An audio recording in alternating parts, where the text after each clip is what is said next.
Capítulo 7. Cómo lograr una magnífica renovación. Si alguno está en Cristo, es una nueva criatura, las cosas viejas pasaron ya, he aquí que todo se ha hecho nuevo. Es posible que una persona no sepa indicar el momento y lugar exactos de su conversión, o que no pueda tal vez señalar el encadenamiento de circunstancias que la llevaron a ese momento, pero esto no prueba que no se haya convertido. Cristo dijo a Nicodemo, el viento de donde quiere sopla, y oyes su sonido, mas no sabes de dónde viene, ni a dónde va, así es todo aquel que es nacido del Espíritu. Como el viento es invisible y, sin embargo, se ven y se sienten claramente sus efectos, así también obra el Espíritu de Dios en el corazón humano. El poder regenerador, que ningún ojo humano puede ver, engendra una vida nueva en el alma, crea un nuevo ser conforme a la imagen de Dios. Aunque la obra del Espíritu es silenciosa e imperceptible, sus efectos son manifiestos.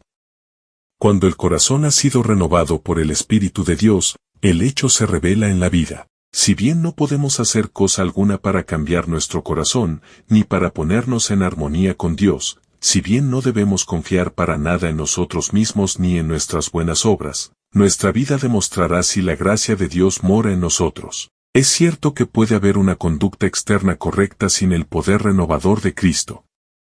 El amor a la influencia y el deseo de ser estimado por los demás pueden producir una vida bien ordenada. El respeto propio puede impulsarnos a evitar las apariencias de mal. Un corazón egoísta puede realizar actos de generosidad. ¿De qué medio nos valdremos, entonces, para saber de parte de quién estamos? ¿Quién posee nuestro corazón?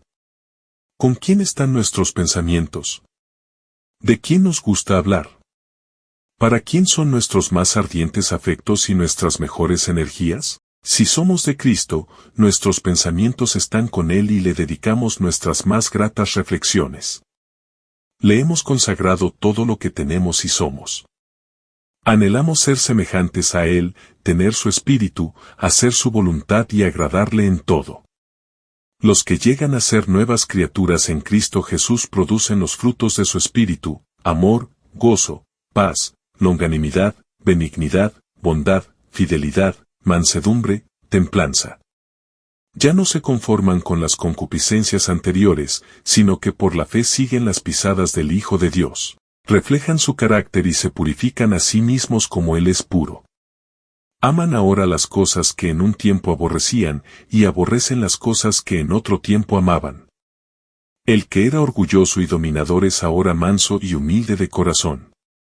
El que antes era vano y altanero, es ahora serio y discreto. El que antes era borracho, es ahora sobrio y el que era libertino, puro. Han dejado las costumbres y modas vanas del mundo. Los cristianos no buscan el adorno exterior, sino que sea adornado el hombre interior del corazón, con la ropa imperecedera de un espíritu manso y sosegado. No hay evidencia de arrepentimiento verdadero cuando no se produce una reforma en la vida.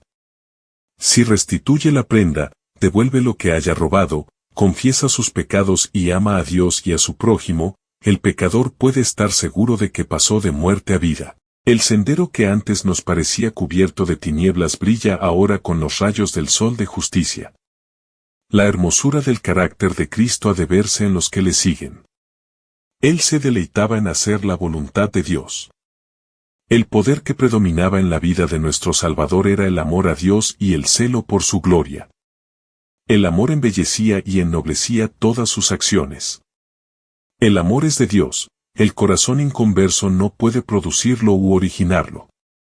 Se encuentra solamente en el corazón donde Cristo reina.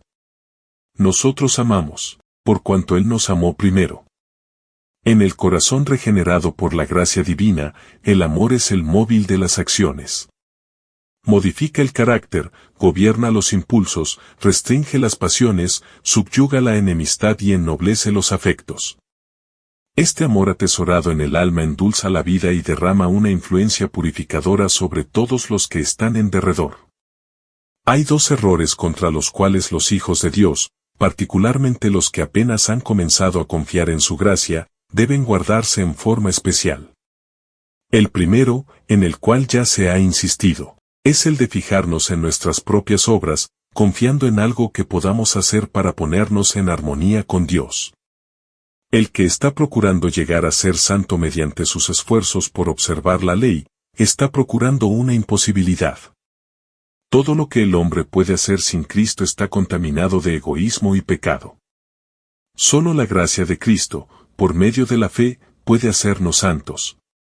El error opuesto y no menos peligroso consiste en sostener que la fe en Cristo exime a los hombres de guardar la ley de Dios, y que en vista de que solo por la fe llegamos a ser participantes de la gracia de Cristo, nuestras obras no tienen nada que ver con nuestra redención.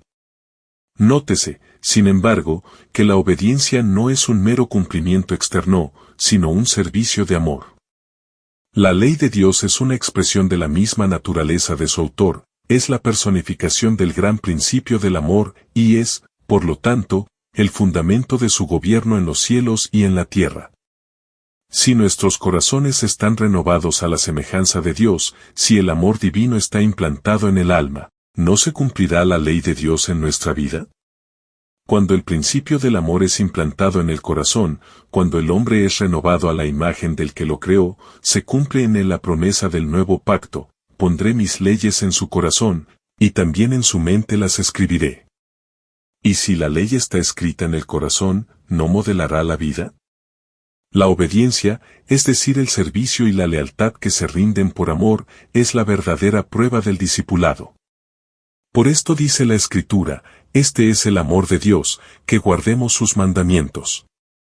El que dice, yo le conozco, y no guarda sus mandamientos, es mentiroso, y no hay verdad en él. En vez de eximir al hombre de la obediencia, la fe, y sólo ella, nos hace participantes de la gracia de Cristo, y nos capacita para obedecer. No ganamos la salvación con nuestra obediencia, porque la salvación es el don gratuito de Dios, que se recibe por la fe. Pero la obediencia es el fruto de la fe. Sabéis que Él fue manifestado para quitar los pecados, y en Él no hay pecado. Todo aquel que mora en Él no peca, todo aquel que peca no le ha visto, ni le ha conocido. He aquí la verdadera prueba: si moramos en Cristo, si el amor de Dios está en nosotros, nuestros sentimientos, nuestros pensamientos, nuestros designios, nuestras acciones, estarán en armonía con la voluntad de Dios, según se expresa en los preceptos de su santa ley. Hijitos míos, no dejéis que nadie os engañe: el que obra justicia es justo, así como Él es justo. La justicia se define por la norma de la santa ley de Dios, expresada en los 10 mandamientos dados en el Sinaí. La así llamada fe en Cristo que, según se sostiene, exime a los hombres de la obligación de obedecer a Dios, no es fe, sino presunción. Por gracia sois salvos, por medio de la fe. Mas la fe, si no tuviere obras, es de suyo muerta. El Señor Jesús dijo de sí mismo antes de venir al mundo: me complazco en hacer tu voluntad, oh Dios mío, y tu ley está en medio de mi corazón. Y cuando estaba por ascender de nuevo al cielo, dijo: yo he guardado los mandamientos de mi Padre, y permanezco en su amor. La Escritura afirma, y en esto sabemos que le conocemos a Él, si guardamos sus mandamientos. El que dice que mora en Él, debe también él mismo andar así como Él anduvo. Pues que Cristo también sufrió por vosotros, dejándoos ejemplo, para que sigáis en sus pisadas. Antes que Adán cayese le era posible desarrollar un carácter justo por la obediencia a la ley de Dios. Mas no lo hizo, y por causa de su caída tenemos una naturaleza pecaminosa y no podemos hacernos justos a nosotros mismos. Puesto que somos pecadores y malos, no podemos obedecer perfectamente una ley santa. No tenemos justicia propia con que cumplir lo que la ley de Dios exige. Pero Cristo nos preparó una vía de escape.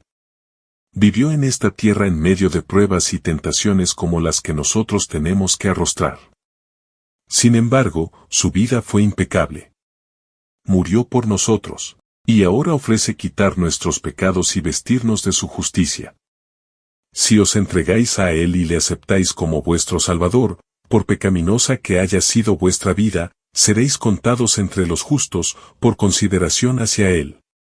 El carácter de Cristo reemplaza el vuestro, y sois aceptados por Dios como si no hubierais pecado. Más aún, Cristo cambia el corazón y habita en el vuestro por la fe. Debéis mantener esta comunión con Cristo por la fe y la sumisión continua de vuestra voluntad a Él. Mientras lo hagáis, Él obrará en vosotros para que queráis y hagáis conforme a su beneplácito.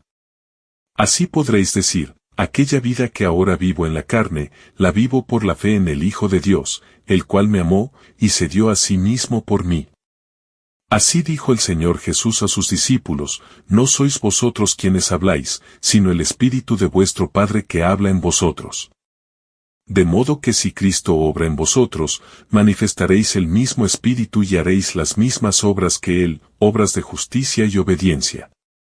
Así que no hay en nosotros mismos cosa alguna de que jactarnos. No tenemos motivo para ensalzarnos. El único fundamento de nuestra esperanza es la justicia de Cristo que nos es imputada y la que produce su Espíritu obrando en nosotros y por nosotros. Cuando hablamos de la fe debemos tener siempre presente una distinción. Hay una clase de creencia enteramente distinta de la fe. La existencia y el poder de Dios, la verdad de su palabra, son hechos que aún Satanás y sus huestes no pueden negar en lo íntimo de su corazón. La Escritura dice que los demonios lo creen, y tiemblan, pero esto no es fe. Donde no solo existe una creencia en la palabra de Dios, sino que la voluntad se somete a Él, donde se le entrega el corazón y los afectos se aferran a Él, allí hay fe, una fe que obra por el amor y purifica el alma. Mediante esa fe el corazón se renueva conforme a la imagen de Dios. Y el corazón que en su estado inconverso no se sujetaba a la ley de Dios ni tampoco podía, se deleita después en sus santos preceptos y exclama con el salmista, oh cuánto amo tu ley, todo el día es ella mi meditación. Entonces la justicia de la ley se cumple en nosotros, los que no andamos conforme a la carne, mas conforme al Espíritu. Hay personas que han conocido el amor perdonador de Cristo y desean realmente ser hijos de Dios, pero reconocen que su carácter es imperfecto y su vida defectuosa, y propenden a dudar de si sus corazones han sido regenerados por el Espíritu Santo. A los tales quiero decirles que no cedan a la desesperación. A menudo tenemos que postrarnos y llorar a los pies de Jesús por causa de nuestras culpas y equivocaciones, pero no debemos desanimarnos. Aun si somos vencidos por el enemigo, no somos desechados ni abandonados por Dios. No, Cristo está a la diestra de Dios, e intercede por nosotros. Dice el discípulo amado, estas cosas os escribo, para que no pequéis. Y si alguno pecare, abogado tenemos para con el Padre, a saber, a Jesucristo el justo. Y no olvidéis las palabras de Cristo, porque el Padre mismo os ama. Él desea reconciliaros con Él, quiere ver su pureza y santidad reflejadas en vosotros. Y si tan solo estáis dispuestos a entregaros a Él, el que comenzó en vosotros la buena obra, la perfeccionará hasta el día de nuestro Señor Jesucristo. Orad con más fervor, creed más implícitamente. Cuando lleguemos a desconfiar de nuestra propia fuerza, confiaremos en el poder de nuestro Redentor y alabaremos a aquel que es la salud de nuestro rostro. Cuanto más cerca estéis de Jesús, más imperfectos os reconoceréis, porque veréis tanto más claramente vuestros defectos a la luz del contraste de su perfecta naturaleza. Esta es una señal cierta de que los engaños de Satanás han perdido su poder, y de que el Espíritu de Dios os está despertando. No puede existir amor profundo hacia el Señor Jesús en el corazón que no comprende su propia perversidad. El alma transformada por la gracia de Cristo admirará el divino carácter de Él, pero cuando no vemos nuestra propia deformidad moral damos prueba inequívoca de que no hemos vislumbrado la belleza y excelencia de Cristo. Mientras menos cosas dignas de estima veamos en nosotros, más encontraremos que apreciar en la pureza y santidad infinitas de nuestro Salvador. Una percepción de nuestra pecaminosidad nos impulsa hacia aquel que puede perdonarnos, y cuando comprendiendo nuestro desamparo nos esforcemos por seguir a Cristo, Él se nos revelará con poder.